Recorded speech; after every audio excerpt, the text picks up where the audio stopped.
মুসলিমের হাদিস, রাসূল সাল্লাল্লাহু আলাইহি ওয়াসাল্লাম বলেন, কেউ যখন তওবা করে আল্লাহ কত খুশি হয় জানো?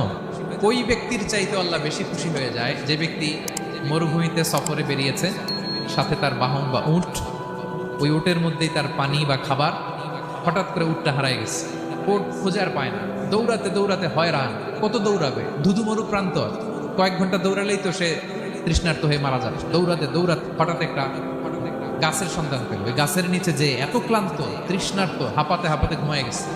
হঠাৎ ঘুম থেকে জেগে ওঠে, উটটা পাশেই দাঁড়ায় আছে।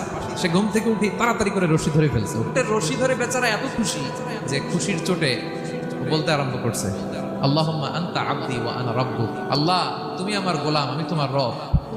তুমি দয়া করে এই ওটটা ফিরাই দিছো, আজকে তুমি ওটটা ফিরাই না দিলে আমি তো মরে যেতাম। প্রশংসা তোমার। চোটে সে যখন আমি আল্লাহরে ওর গোলাম বানাই আর ওরে আমার রব বানাই, ওই লোকটা ওই মুহূর্তে ঠিক যত খুশি, আমার কোনো বান্দা তওবা করে যখন আমার কাছে ফিরে আসে